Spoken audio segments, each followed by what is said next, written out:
बड़ी सुंदर तरह के संकेत हमारे डब्लू गुरुजी करते हैं। कोनो लड़का कोनो लड़की के समझावे,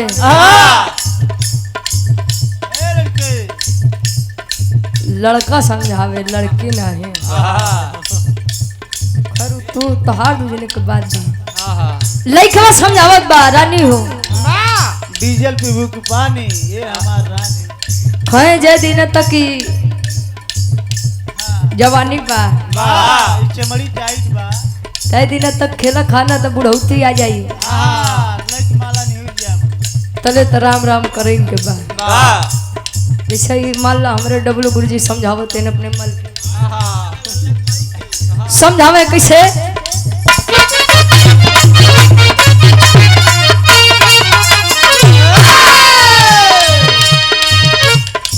नया नया जबले बाटे जवानी बाटे जवानी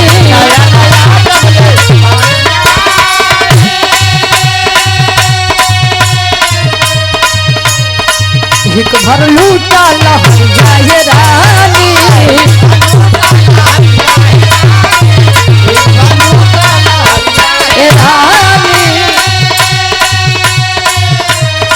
नया नया जबले बाटे जवानी एक भर लूटा लहरिया ये रानी चलो तू यही समझावे दिन रात खोलत पहिरत साड़ी मन मोरया की भइल बा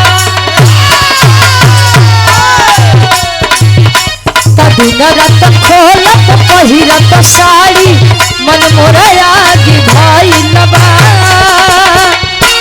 ए राजा जी खोसत खोसत पलेट कमर में दागी भइल बा ए राजा जी खोसत खोसत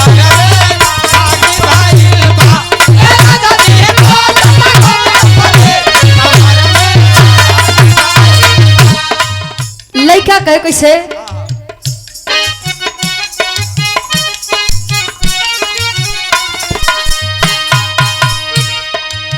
रतिया में जब रजनी गंधा फुलाई फुलाई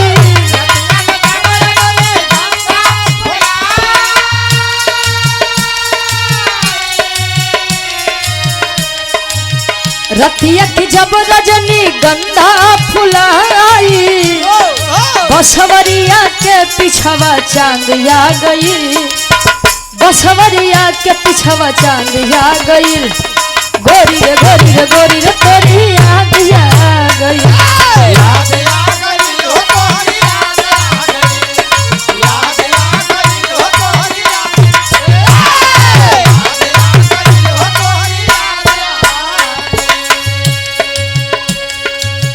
बाल पहले के समय के प्रेमी प्रेमिका का डब्लू गुरुजी खाली चांद तारा देख के अपने प्रेमिका के याद कर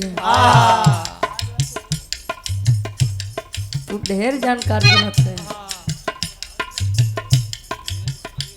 तरह से बढ़िया कवि जी फर्ज में लिखते हैं बिटिया दास करे मंच के माध्यम से कैसे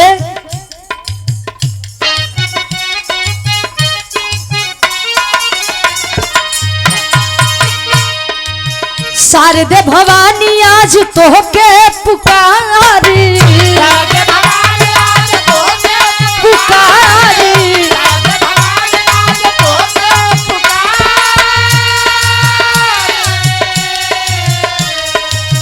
शारदे भवानी आज तोहके पुकारी बड़ी पवन मई हर के धाम भागई बड़ी पवन मई हर के धाम भागई माई हो माई हो माई हो तोहरी याद आ गई याद आ गई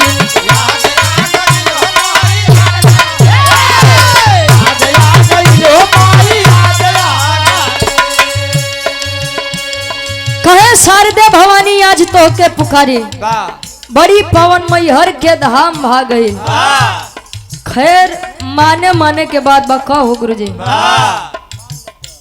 विश्वास बा तो लोग पत्थर में भी भगवान को खोजने का कार्य कर जाते हैं।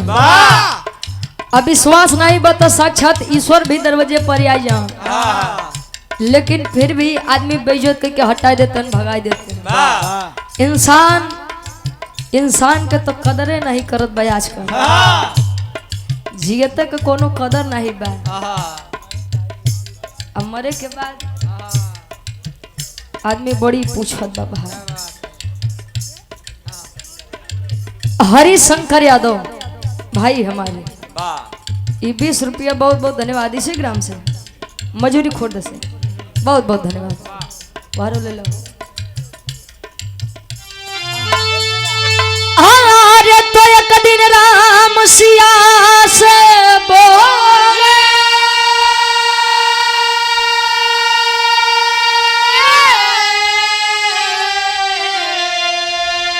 अरे तो मन में अहंकार के सोले,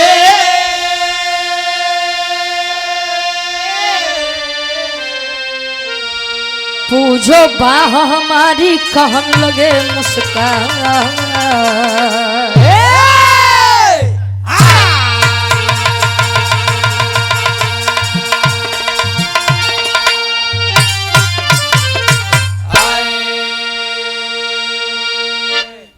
एक दिन राम सिया से बोले, मन में अहंकार के सोले, पूजो बाह हमारी कान लगे मुस्काए। अरे हमारे आप लोग सब जाना था प्रभु श्री रामचंद्र जी के संग माई सीता के विवाह भा जनकपुर से अवधपुर में आए। 14 वर्ष के वनवास मिला, माई सीता के संग चल गए वनवास काटे बदे। लंका नगरी का विनाश हुआ जब अयोध्या नगरी पुनः से वापस आए। डब्लू गुरु जी, लोग कहते हैं कि अहंकार ईश्वर का आहार होता है। अब मान लो अगर ईश्वर का ही कोनो चीज का घमंड हो जाए तो कोने के कर आहार बने। अरे वाह। प्रभु श्री रामचंद्र जी अपने राज दरबार में बैठा है माई सीता जी के संग। अतले प्रभु श्री रामचंद्र जी के मन में एक विचार आवत बा। कौन चीज का विचार बा? एक लाइन कवि जी लिखत है गजल के भाव में किसे। और यहाँ बड़े भाई विनय मौर्य जी भारतीय रेल आपके द्वारा 100 रुपया बहुत बहुत धन्यवाद। जीवन का ये अकाट सत्य है। कौन चीज क्या अकाट सत्य बा? आई गुरु जी।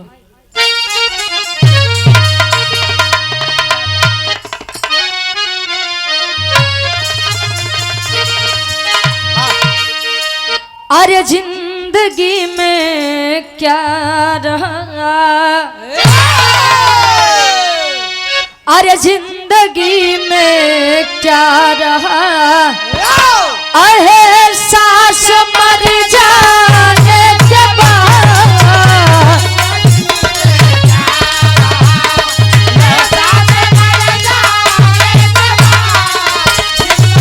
क्या बात है?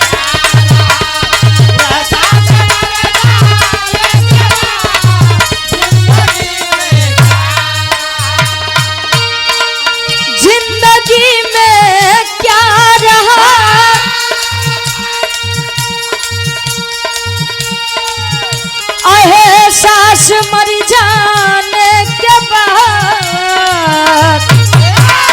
और इंसान की फितरत है कौन चीज के?